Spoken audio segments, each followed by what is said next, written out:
नमस्कार। स्वागत है आप सभी का द इकोनॉमिस्ट में। तो आज के लेक्चर शुरू करने से पहले आप सभी से आग्रह है कि इस चैनल का एक टेलीग्राम चैनल भी है, तो उसका जो लिंक है डिस्क्रिप्शन बॉक्स में रहता है, तो कृपया आप वहाँ पर क्लिक करके जो भी जितने भी तरह के यहाँ पर एपिसोड्स डलते हैं इस चैनल के ऊपर, उसके जो पीडीएफ है वो आपको मिल जाएंगे उस चैनल के ऊपर। तो आप उस चैनल के लिंक के ऊपर क्लिक करके आप पीडीएफ डाउनलोड कर सकते हैं। तो इसके अलावा आप लोगों से विनती है कि एडिटोरियल के अलावा जो वीडियोस इस पे आती हैं कृपया उसको भी देखें। वो बहुत इंपॉर्टेंट वीडियोस हैं। फॉर एग्जांपल अगर बायोग्राफी आ रही है या फिर कोई कोर्स आ रहे हैं तो उनको डेली अपलोड करने का मेन मकसद यही है कि अब जब भी आप आंसर राइटिंग करोगे, जो फर्दर एग्ज़ाम में आप बैठोगे आईएएस के या फिर जो पब्लिक सर्विस कमीशन का एग्ज़ाम होगा, तो वहाँ पर कोर्स लिखने बहुत ज़रूरी होते हैं। तो उनको भी माइंड में आपने ऐसे पढ़ना है कि आपकी माइंड में कम से कम 100 से ज़्यादा जो है कोर्स छप जाए।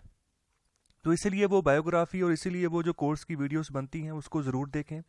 और जो इंडियन पॉलिटी के लेक्चर्स हैं वो भी बहुत बढ़िया लेक्चर्स हैं, उनको भी आप ज़रूर देखें, तो वो आपको फ़ायदा ही पहुंचाएंगे। और अपनी सपोर्ट यहाँ पर दिखाइए, इस चैनल को ज़्यादा से ज़्यादा शेयर कीजिए। तो चलिए अभी फर्स्ट लेक्चर शुरू करते हैं। जो हमारा टॉपिक है यहाँ पर ये है 5G टेलीकॉम के बारे में, the cost effective route to 5G telecom. तो यहाँ पर जितने भी तरह के टेक्नोलॉजी हर्डल्स हैं, ठीक है, उसको कैसे यहाँ पर इम्प्रूव करना है, इसके अलावा कौन सा कॉस्ट इफेक्टिव रूट हो सकता है 5G टेलीकॉम के लिए। तो स्टार्टिंग में ऑथर बात कर रहे हैं जो टेलीकॉम रेगुलेटर है try, okay, telecom regulatory authority of India. तो इसके बारे में बात कर रहे हैं। ट्राई जो है पूरे इंडिया में जितने भी टेलीकॉम के रिगार्डिंग जितने भी इशू होते हैं उनको डील करता है, ओके। तो अगर लगता है कि कोई भी टेलीकॉम कंपनी किसी तरह की हेरा फेरी कर रही है किसी के साथ या कस्टमर के साथ, तो उसके ऊपर फाइन भी करता है, वो भी अच्छा खासा फाइन करता है। तो यहाँ पर एक रिक्वेस्ट की गई थी जियो और भारती एयरटेल के द्वारा कि हम जो है सर्विस प्रोवाइडर्स हैं, हम 5G टेक्नोलॉजी की सर्विस जो है प्रोवाइड करेंगे। तो आप जो है जो नोटिस पीरियड है जो कि यहाँ पर 12 महीने का होता है, आप उसको रिड्यूस करके 6 महीने का कर दीजिए। तो यहाँ पर ये माना जा रहा है कि जो ट्राई है इस जो रिक्वेस्ट है इसको मान लेगा, ओके। क्योंकि यहाँ पर कोई भी नई सर्विस अगर प्रोवाइड करनी है किसी टेलीकॉम सर्विस प्रोवाइडर ने, तो वो चाहता है कि जल्दी से जल्दी मैं अपनी सर्विस को प्रोवाइड कर दूँ। तो ऑथर भी यही बात कर रहे हैं कि ये वेलकम स्टेप है अगर ट्राई इसको मान लेता है, क्योंकि अगर किसी ने कोई सर्विस प्रोवाइड करनी होती है तो उसको रेगुलेट करने की ज़रूरत नहीं है। तो उसके लिए रेगुलेटर है जैसे कि ट्राई है यहाँ पर, उसको इन्फॉर्म करने की ज़रूरत नहीं है। जैसे आप अगर कोई रेस्टोरेंट चला रहे हो तो आपको अगर आपने कोई अपने मेन्यू में कोई नई नई डिश ऐड कर दी है तो आपको उसको किसी और को इन्फॉर्म करने की ज़रूरत नहीं है कि मैंने यहाँ पर एक नई डिश ऐड कर दी है, ओके। तो आपने तो सर्विस प्रोवाइड करनी है, कोई सर्विस में एक सर्विस आपने और जोड़ दी। तो अगर बात करें टेलीकॉम सेक्टर की तो वो स्पेक्ट्रम के हिसाब से ऑपरेट करते हैं। तो भारत सरकार जो है स्पेक्ट्रम का आवंटन करती है। तो आपने सुना होगा 2G स्पेक्ट्रम घोटाला, बहुत ही ये पुराना हो गया अभी किस्सा, तो बहुत ही मशहूर हुआ था कि इसमें घोटाला हुआ है, ओके। बाद में अभी 5G का अभी स्पेक्ट्रम जो है वो भी बांटे जा रहे हैं।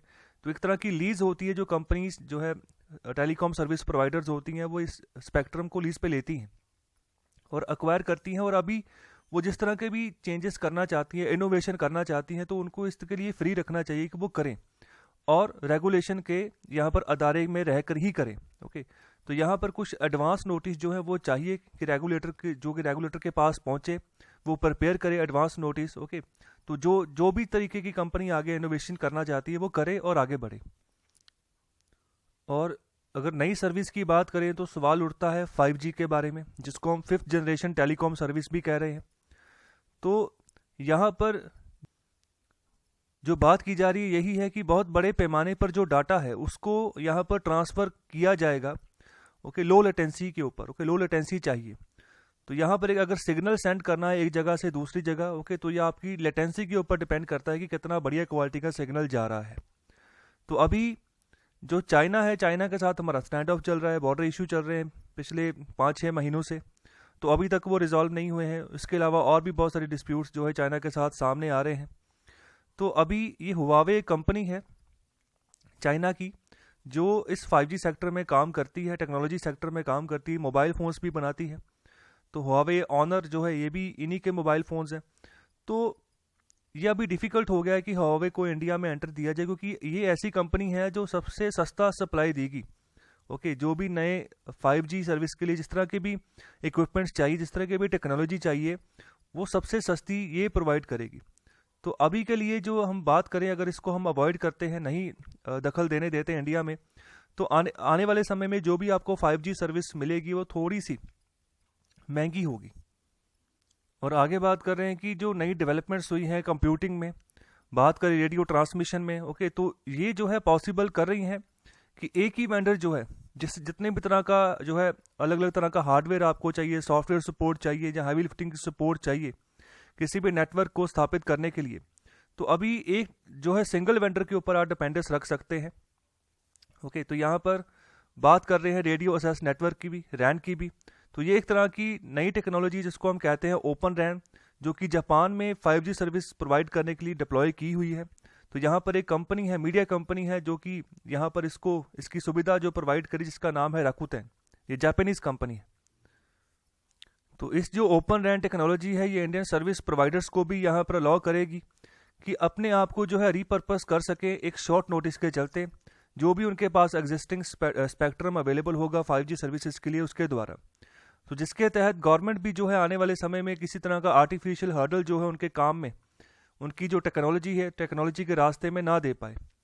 और जो टेलीकॉम है, उनको अभी चाहिए कि वो जो 2G कस्टमर है उनको माइग्रेट करवाएं, ठीक है, उनको वो जाके 4G को अपनाएं, और जो 2G स्पेक्ट्रम है उसको फ्री अप कर दें, ओके, 5G सर्विसेज के लिए। और 4G नेटवर्क को जो है, जो 4G हैंडसेट्स है उनको सब्सिडाइज करें, ओके, वहाँ पर सेविंग जो वहाँ पर हो, ओके, प्रोसेस में। और साथ ही साथ लास्ट में एक बात कह रहे हैं कि एक यूनिवर्सल सर्विस ऑब्लिगेशन फंड बनाओ, जो कि बहुत गरीब लोग हों उनके लिए वो जो है स्मार्टफोन की फंडिंग कर सके। खासतौर पे इंडिया की बात करें तो ये चाहिए कि एंटायरली जो 2G यहाँ पर जो लोग यूज़ कर रहे हैं उसको छोड़ दें, अब 5G के ऊपर आ जाए। तो यहाँ पर ऑथर बेसिकली बात कर रहे हैं कि 5G के हर्डल्स जो हैं वो हटने चाहिए। जो लेटेस्ट टेक्नोलॉजी है उसको यूज़ करके जो स्पेक्ट्रम, जिनके पास स्पेक्ट्रम गया है 5G का, तो वो कंपनीज अच्छे से बिना किसी हर्डल के अपनी सर्विस प्रोवाइड करें। और ये भी ध्यान रखें कि जो सर्विस है कॉस्ट इफेक्टिव हो। और साथ ही साथ जो इंडिया है ओवरऑल, जहाँ पर इतने गरीब लोग भी रहते हैं, पूरी दुनिया के 50% जो गरीब है वो भारत में रहते हैं, ओके, तो उनको भी जो है स्मार्टफोन मिल जाए और वो भी जो है लेटेस्ट टेक्नोलॉजी इंटरनेट की यूज़ करें, 2G को हमेशा के लिए यहाँ से दूर करें। तो इस आर्टिकल में हम चर्चा करने जा रहे हैं नेशनल कंपनी लॉ ट्रिब्यूनल के बारे में।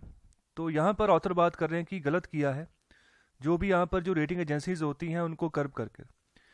तो बात क्या हुई है, बात यहाँ पर ये हुई है कि जो रेटिंग एजेंसीज होती हैं, तो एक रेटिंग एजेंसी थी जिसने, एक कंपनी है, फाइनेंस कंपनी, जिसका नाम है सराई इक्विपमेंट फाइनेंस लिमिटेड, तो इसको जो है डाउनग्रेडिंग जो है रेटिंग दी थी इस कंपनी को।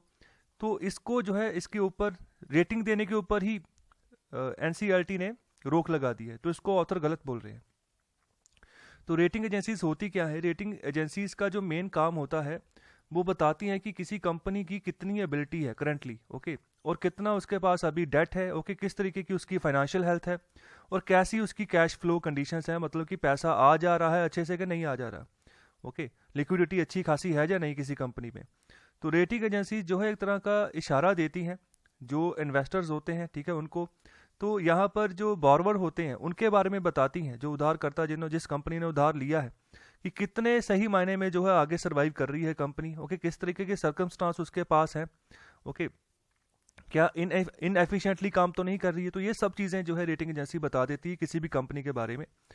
तो रेटिंग जो है आमतौर पर जो इन्वेस्टर्स होते हैं, जिन इन्वेस्टर्स ने पैसा इन्वेस्ट करना होता है, तो उनको फ़ायदा होता है जब वो रेटिंग एजेंसी की ओर नज़र मारते हैं, रेटिंग्स देखते हैं कि कितनी है, AAA है, AA है, ठीक है, माइनस में है, तो उस रेटिंग के हिसाब से वो डिसीजन लेते हैं कि फलानी कंपनी में पैसा इन्वेस्ट करना है या नहीं करना है। तो वो अच्छा डिसीजन ले पाते हैं रेटिंग एजेंसीज की मदद से।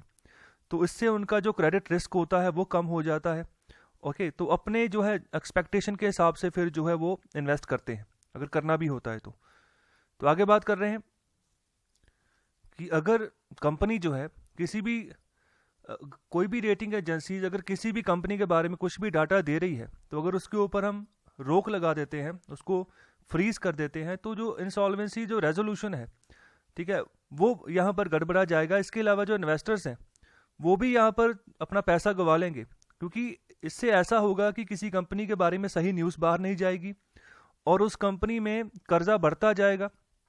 हो सकता है कि उसके जो पुराने डाटा रहे हों रेटिंग वो काफ़ी बढ़िया रहे हों और इन्वेस्टर उसी पुराने डाटा को देखकर ही इन्वेस्ट कर दे वहाँ पर, ठीक है। तो अभी की करंटली सिचुएशन तो वहाँ पर ख़राब हो चुकी है, तो इससे इन्वेस्टर्स को काफ़ी लॉस होगा। तो क्वेश्चन यही निकल कर आता है कि जो एनसीईआरटी है वो यहाँ पर एक तरह की जुडिशियल ओवररीच यहाँ पर लगा रही है। तो यहाँ पर उनको चाहिए कि ऐसा लग रहा है कि जैसे जो लोन मोरेटोरियम्स होते हैं कि किसी का कर्जा माफ़ करना है, तो ऐसे मैटर्स में इंटरवीन करने की कोशिश कर रही है।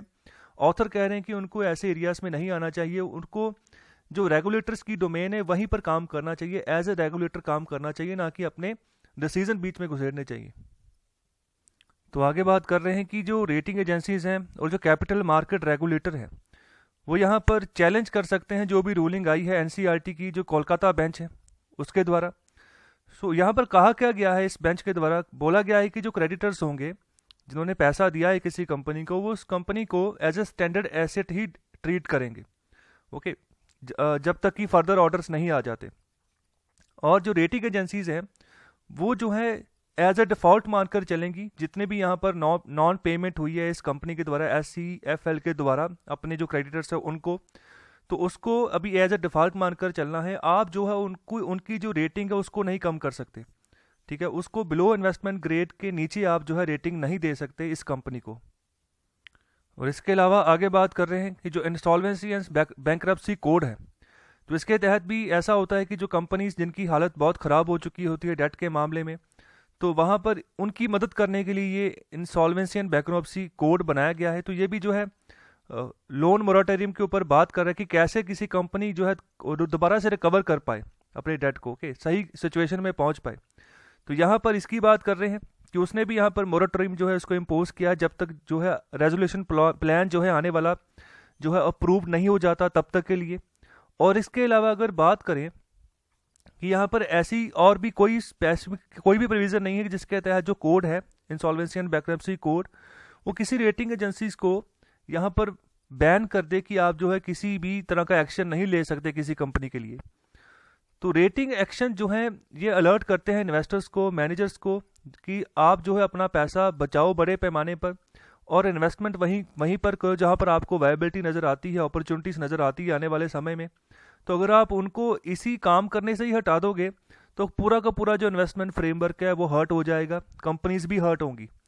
तो एक जो साइकिल चल रहा है इन्वेस्टर का और कंपनीज का, जिस तरीके से कंपनी को रेगुलेट करते चलाते हैं, तो उसको आप ख़राब कर दोगे। तो इसी के चलते एनसीईआरटी का जो डिसीजन है इसको गलत माना गया है। तो इस आर्टिकल में बात कर रहे हैं कि जो आर्म्स शॉपिंग हम करते हैं, बाहर से आर्म्स मंगवाते हैं, जो हथियार हमें चाहिए होते, जो टेक्नोलॉजी हमें चाहिए होती है, उसके बारे में बात कर रहे हैं। तो हमें धन्यवाद करना चाहिए चाइना का, कि जिसकी वजह से गवर्नमेंट ऑफ इंडिया को अभी देखना होगा अपने डिफेंस बजट की और कि कितने बड़े पैमाने पर हमें इसको और फैलाना होगा हमारी सिक्योरिटी बजट को। तो हाल ही में आपने इंसिडेंट देखा होगा कि अरुणाचल में एक गांव बसा दिया है चाइना ने, और जो हमारा लाइन ऑफ एक्चुअल कंट्रोल जो लगता है हमारा चाइना के साथ, तो अगर लद्दाख रीजन की बात करें तो वहाँ पर भी चाइना काफ़ी आगे घुस गया है, ओके। तो अभी तक क्या सही रियलिटी है उसके बारे में कोई भी एक्चुअल तस्वीर अभी भी नहीं है, ओके। माना यही जा रहा है कि चाइना काफ़ी आगे आ चुका है और नया बॉर्डर जो है बनाकर बैठ चुका है। तो यहाँ पर बात कर रहे हैं ऑथर कि हमारा जो रियलिटी है भारत की, जो लाइन ऑफ एक्चुअल कंट्रोल में अगर बात करें तो उसके हिसाब से हमें ये देखना होगा कि हमारा जो डिफेंस बजट है, ठीक है, भारत का जो डिफेंस बजट है वो उसमें अभी और भी बहुत सारी भटकने हैं, ठीक है। तो उसको हमें सही करना है। तो हमें हमारे लिए एक चैलेंज है ये, और हमारे लिए एक चैलेंज भी है और ये समय भी है कि दोबारा से रीथिंक करें, दोबारा से प्लान आउट करें कि कैसे जो है हम अपनी मिलिट्री एक्सपेंडिचर को प्रायोरिटाइज दें, मतलब कि प्रायोरिटी दें कि पहला एक्सपेंडिचर कौन से क्षेत्र में हो, मिलिट्री के क्षेत्र में, और लास्ट वाला कौन सा हो। तो इस चीज़ों को दोबारा से प्रायोरिटी उसकी बनानी होगी।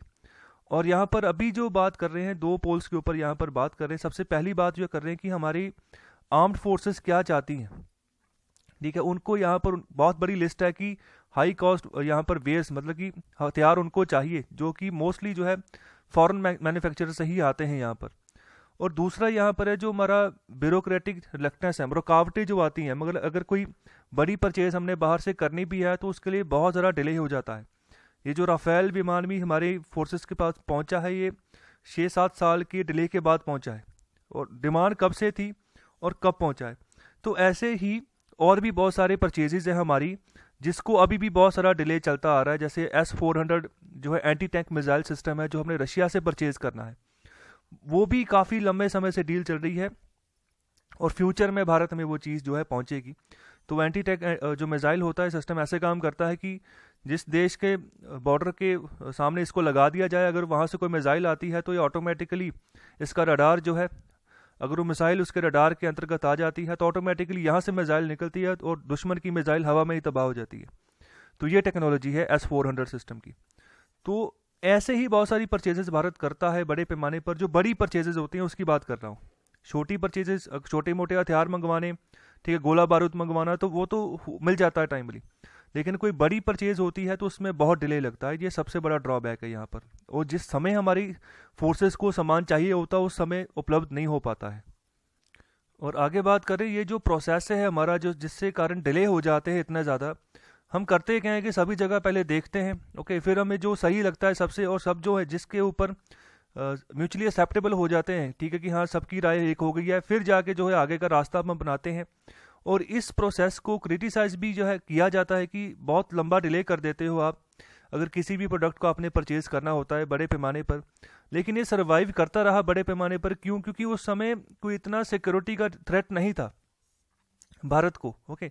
लेकिन अगर अब की बात करें, बीजिंग का जो डिसीजन लास्ट समर में हुआ था कि उसने एक नई स्ट्रेटेजी अपनाई है, लद्दाख के ऊपर आकर बैठ गया है, जो पहले से तय सीमा थी उसको छोड़कर आगे निकलकर जो है नई सीमा बनाकर बैठा है। तो अभी जो है ये भारत को अभी अपनी जो स्ट्रेटेजी है इसको चेंज करने पड़ेगी। जो प्रोसेस अपनाता है भारत किसी भी परचेज को यहाँ पर खरीदने में, जो डिले कर देता है उसके ऊपर जो दोबारा से सोचना होगा। और आगे बात कर रहे हैं कि अगर बात करें चाइना की, तो ऐसा लग रहा है कि उसने सिर्फ और सिर्फ यहाँ पर जो बात कर रहे हैं कि विंटर मंथ में लद्दाख में सेना तैनात करके रखेगा, इसको और एक्सपेंड करेगा वो, ओके। पहले ऐसा होता था कि जब विंटर महीने सर्दियों के दिन आते थे, दोनों ओर से जो फोर्सेस तो पीछे हट जाती थी।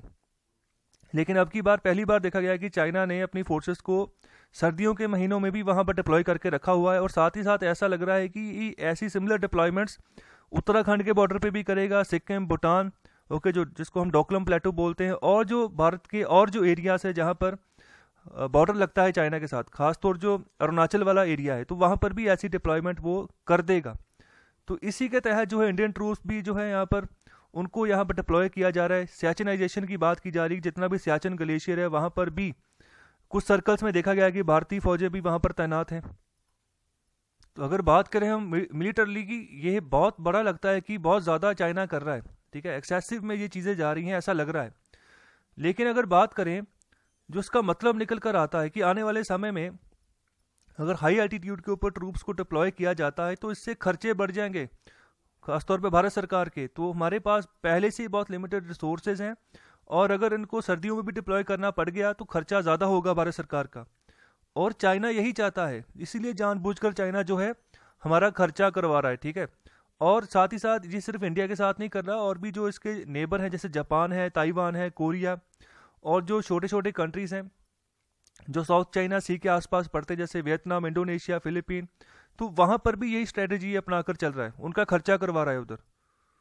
और आगे बात कर रहे हैं अगर हम Stockholm International Peace Research Institute, ठीक है, तो इसकी हम माने, ठीक है, जो रिपोर्ट इनके द्वारा दी गई है 2010 से लेकर 2019 के बीच में जितने भी साउथ एशियन कंट्रीज है, साउथ ईस्ट एशियन कंट्रीज हैं, वहाँ पर रिकॉर्डेड 40% जो है बढ़ोतरी हुई है उनके डिफेंस बजट्स में। और अगर कोविड-19 पैंडेमिक की बात करें तो इसी ने इनको फोर्स किया है कि अपने जो मिलिट्री बजट है उनको थोड़ा कट करें 2020 में। लेकिन इसी समय दौरान जो है चाइना ने क्या किया, चाइना ने अपना एक्सपेंडिचर और बढ़ा दिया है। तो इसी के चलते भारत को भी अपने लिमिटेड रिसोर्सेज को ध्यान में रखते हुए यहाँ पर इंपॉर्टेंट है कि गवर्नमेंट ऑफ इंडिया जो है वो भी एक बड़ी जो है अंडरस्टैंडिंग जो है डेवलप करे सिक्योरिटी पॉइंट ऑफ व्यू से। और साथ ही साथ जो अपने फाइनेंशियल कमिटमेंट्स है उनको उनके ऊपर भी ध्यान रखे, उनको भी इंपॉर्टेंस दे जो भारत की जनता के साथ उसके हैं। तो ये बिल्कुल मूर्खता भरी बात होगी अगर हम ये सोच लें कि हमारा जो डिफेंस बजट है सिर्फ और सिर्फ हम उसको यूज़ करेंगे इक्विपमेंट परचेज के लिए, तो वो भी गलत है। बिल्कुल ऐसे ही जैसे ये भी सोचना गलत है कि हम ये अगर सोच लें कि हमने यहाँ पर सियाचिन ग्लेशियर वाले जो हमारा लाइन ऑफ एक्चुअल कंट्रोल वाला एरिया है वहाँ पर सर्दियों में भी परमानेंटली अगर हम ट्रूप्स लगा देंगे, ठीक है, तो हम जो है सिक्योरिटी हमने बना दी है, तो ये भी गलत है। हमें और जो है अपनी जो थिंकिंग है उसको और बड़ा करना होगा सिक्योरिटी पॉइंट ऑफ व्यू से। तो आगे बात करें इस सिक्योरिटी स्टेटमेंट के बारे में कि शुरुआत में अगर हम बहुत बड़े पैमाने पर मिलिट्री स्पेंडिंग करते हैं तो इसका मतलब ये नहीं है कि हमने जो है वेपन ही परचेज करने हैं बाहर से। मैन्युफैक्चरिंग यहाँ पर हमने करनी नहीं है, बाहर से मैन्युफैक्चरिंग जो हो चुके हैं बाहर वाली कंट्रीज़ के उसके हम परचेज करते रहे, तो ये मतलब नहीं है इसका सिक्योरिटी स्टेटमेंट का। सिक्योरिटी स्टेटमेंट का मतलब ये है कि आप एक एम बनाओ, एक स्ट्रॉन्ग डिफेंस इंडस्ट्री कम्प्लेक्स बनाओ भारत में ही, ओके, तो वो हमारी इकोनॉमी के लिए भी अच्छा होगा और साथ ही साथ हम चाइना को भी अच्छे से काउंटर कर पाएंगे। तो और शब्दों में अगर बात करें, अगर हमारे पास कोई मिलिट्री इंडस्ट्री कॉम्प्लेक्स होगा तो एक तरह की वो सिक्योरिटी स्टेटमेंट ही है अपने आप में, और बहुत बढ़िया तरीके से जो है हम जो अपनी मिलिट्री को इक्विप्ड कर सकते हैं आने वाले समय में। हमें ज़रूरत नहीं है बाहर से जो है वेपन्स को जो है इम्पोर्ट किया जाए और फिर जो है अपनी सेनाओं को हम वो प्रोवाइड करें। तो उसका कोई मतलब नहीं रह जाता कि जिसकी प्रोडक्शन लाइन कोई इंडिया में है ही नहीं और जो है बाहर से इम्पोर्ट कर करके हम चीज़ें प्रोवाइड करते जा रहे हैं। तो एक तरह से ये वीकनेस दर्शाता है हमारी इकोनॉमी का, हमारी डिफेंस का। ओके, अगर हम खुद से हथियार बनाते हैं तो एक मजबूती जो है, मजबूती का साइन रहता है। पता नहीं इस कंट्री ने कौन कौन से हथियार बना लिए हैं, कुछ दिखाता है रिपब्लिक डे परेड में, कुछ जो है दिखाता ही नहीं है। तो ऐसा भ्रम चाइना ने यहाँ पर सोचा है, इसके बारे में स्टेटमेंट भी चाइना ने दी थी कि भारत ने ये यहाँ पर अग्नि 6 मिसाइल की यहाँ पर बात करता है, तो चाइना बोलता है कि भारत के पास अग्नि 6 नहीं है, अग्नि 10-11 तक भारत बना चुका है, ये दिखाता नहीं है। ओके, तो ये एक तरह का जो है ना कंफ्यूजन किसी दुश्मन के माइंड में पैदा हो जाए, तो ये भी एक तरह की विक्ट्री है। तो ये हम सिर्फ मिसाइल के मामले में कर पा रहे हैं। हमें चाहिए कि ओवरऑल जितने भी ज़रूरतें हमारी डिफेंस की होती है हम उसको खुद से पूरा करें। और आगे बात कर रहे हैं कि एक बड़ा पॉइंट यहाँ पर देखने को मिला ग्लोबल मिलिट्री सर्कल्स में आज के दिनों की अगर बात करें, जैसे कैसे अजरबैजान ने बढ़िया परफॉर्म किया है आर्मेनिया से। काफ़ी डिकेड्स के बाद यहाँ पर जो एक डिस्प्यूट था इनका नागोर्नो काराबाख एरिया में, तो ये बॉर्डर एरिया पड़ता है दोनों मुल्कों के बीच में, तो वहाँ पर डिस्प्यूट था काफ़ी लंबे समय से अजरबैजान और आर्मेनिया के बीच में कि ये जगह किसकी है। तो उसी डिस्प्यूट के चलते वॉर हुई जो सितंबर से लेकर नवंबर 2020 तक चली। तो वहाँ पर अजरबैजान ने बहुत सक्सेसफुली तरीके से जो था उनका जो टर्किश उनके पास सामान था, वेपन्स थे, उनको डिप्लॉय किया। इसके अलावा जो इजरायली ओरिजिन ड्रोन्स थे उनको डिप्लॉय किया, अनमैन्ड एरियल व्हीकल्स इसको बोलते हैं, उसको डिप्लॉय किया और बहुत बढ़िया तरीके से न्यूट्रलाइज कर दिया जो आर्मेनिया को सपोर्ट थी। जो रशियन ओरिजिन के यहाँ पर T-72 टैंक्स थे और S-300 एयर डिफेंस यूनिट्स थे, ठीक है। मतलब कि जो नए देश हैं टर्की और इजराइल की बात करें, इनकी टेक्नोलॉजी को काफ़ी अच्छे तरीके से उसने यूज़ किया और जो वॉर थी उसको यूटिलाइज कर दिया। और आगे बात कर रहे हैं कि ये भी अगर हम ज़्यादा बातें करेंगे कि कैसे कैंपेन अजरबैजान ने यहाँ पर शुरू की, तो वो भी एक इनकरेक्ट बात होगी। एक्चुअल में कैसे डोमिनेंस उसने अपना अचीव किया आर्मेनियन फोर्सेस के खिलाफ, उसने एक्चुअल में जितने भी उसके पास ड्रोन्स थे, ठीक है, उसको यहाँ पर एज ए डोमिनेंस उसने बिछा दिया ऊपर। उसके साथ जो उसकी आर्टिलरी थी, ठीक है, जो उसके यहाँ पर शूटर्स थे उनको यहाँ पर मैदान में रखा और क्रिपल कर दिया आर्मेनियन फोर्सेस को, ठीक है। उसको मदद मिली, एक और से हवाई यहाँ पर हमला था, ठीक है, ड्रोन्स यहाँ पर हमला कर रहे थे, एक और से मिलिट्री आ गई। तो जो अनएक्सपेक्टेड मिलिट्री रिजल्ट आगे आने वाले समय में देखने को मिला, जहाँ पर अजरबैजान काफ़ी आगे यहाँ पर निकला। तो आने वाले समय में जितनी वॉर्स होंगी वो ऐसे ही होंगी, ठीक है। टेक्नोलॉजी एंड जो वॉर्स होंगी यहाँ पर कोऑर्डिनेशन बहुत ज़रूरी होगी, कैसे जो है हाई एंड टेक्नोलॉजी को सिंक्रोनाइज करना है। ओके, नीचे की ओर भी टेक्नोलॉजी है, ग्राउंड लेवल पर स्काई के ऊपर भी टेक्नोलॉजी है, और आने वाले समय में सिर्फ 1 या 2 वेपन सिस्टम काम नहीं करेंगे। तो ये वॉर ने ये चीज़ दिखा दी है। तो अभी भी कैंपेन जो है दिखाई जा रही है जो टैंक्स हैं कि अभी मॉडर्न मिलिट्री वॉरफेयर में टैंक्स का क्या रोल रह जाएगा, ठीक है। टैंक्स मतलब इस वॉर में रशिया की जो यहाँ पर बनाए टैंक्स थे वो यहाँ पर यूज़ कर रहा था आर्मेनिया, लेकिन वो इतने कारगर साबित ही नहीं हुए वहाँ पर। ओके, तो ये भी, इसकी भी डिबेट अभी जो है ट्रिगर हो चुकी है कि टैंक्स का क्या रोल है आने वाले समय में। और इसी के हिसाब से यहाँ पर ऑथर बात कर रहे हैं कि जो हमारा लाइन ऑफ एक्चुअल कंट्रोल वाला बॉर्डर है चाइना के साथ, वहां पर भी हमें अगर डिफेंडिंग करना है, अपने आप को डिफेंड करना है, तो किस तरीके से करना है। आउट ऑफ द बॉक्स सोच रख के हमें आगे बढ़ना होगा। जो सिविल मिलिट्री टेक्नोलॉजी है वहां पर अच्छे से इन्वेस्ट करना होगा। जो ड्रोन्स हैं, साइबर कैपेबिलिटीज, उसको और जो है मजबूत करना होगा भारत की मिलिट्री में। और अगर हम इस ऑफेंसिव इंटेंट के अलावा सोचें कि डिफेंड करें LOAC को, तो वो इम्पॉसिबल हो जाएगा आने वाले समय में। टेक्नोलॉजी जो है बहुत अहम है, तो उनका प्रयोग जो है हमें बहुत बड़े पैमाने पर करना होगा। और आगे बात कर रहे हैं कि ये बहुत क्रूशियल होगा भारत के लिए कि जो बॉर्डर एरियाज हैं, खासतौर पे जो LOAC के बॉर्डर एरियाज है, वहाँ पर पॉपुलेशन को और बसाया जाए। साथ ही साथ जो कनेक्टिविटी है उस एरियाज की, उसको और इम्प्रूव किया जाए कि आसानी से पहुंच हो सके उन एरियाज में। हमारे यहाँ डिफिकल्टी इस चीज़ की आती है।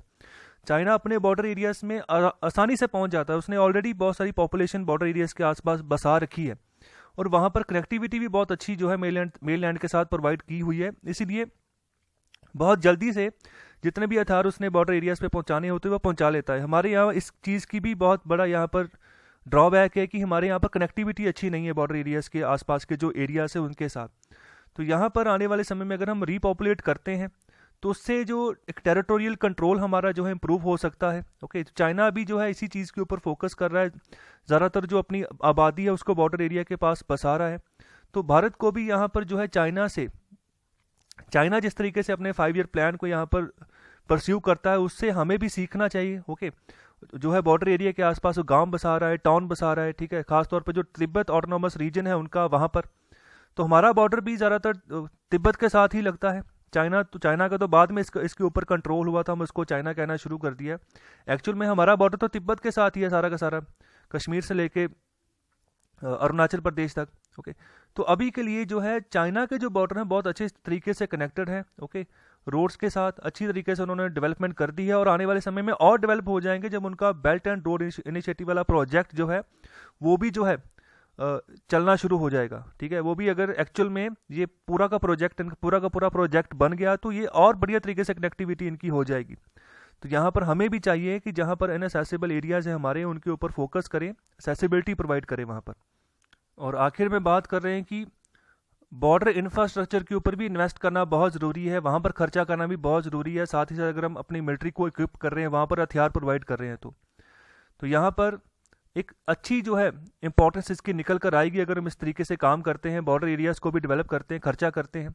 जितने तरीके से हमारा इंफ्रास्ट्रक्चर बढ़ेगा उतने बढ़िया तरीके से ही चांसेस हैं कि पॉपुलेशन जो है बॉर्डर एरिया के आसपास जो है बसना शुरू हो जाएगी।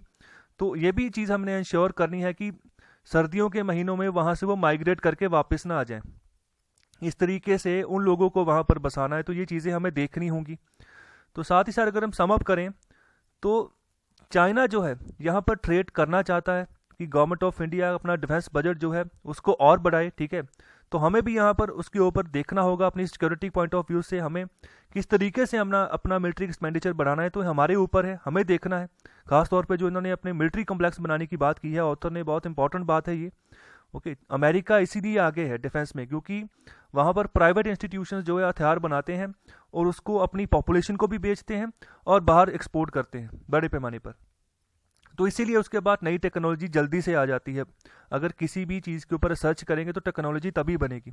हमारे यहाँ रिसर्च ही नहीं है। ओके, तो इसीलिए हम जो है आगे नहीं बढ़ पाते। तो अभी अगर चाइना को हमने काउंटर करना है तो साथ ही साथ हमें डिफेंड करना होगा अपना जो लाइन ऑफ एक्चुअल कंट्रोल वाला बॉर्डर है। ओके, तो साथ ही साथ ये भी ध्यान रखना होगा कि किस तरीके से इसको मेंटेन करके चलना है। तो यही थे पूरा आर्टिकल। तो आई होप आपको तीनों आर्टिकल बहुत अच्छे से समझ आए हैं। तो अगर आपको अच्छे लगे हैं तो कृपया लाइक ज़रूर करें, ज़्यादा से ज़्यादा इन आर्टिकल्स को शेयर करें, तो चैनल को सब्सक्राइब ज़रूर करें। बहुत बहुत शुक्रिया।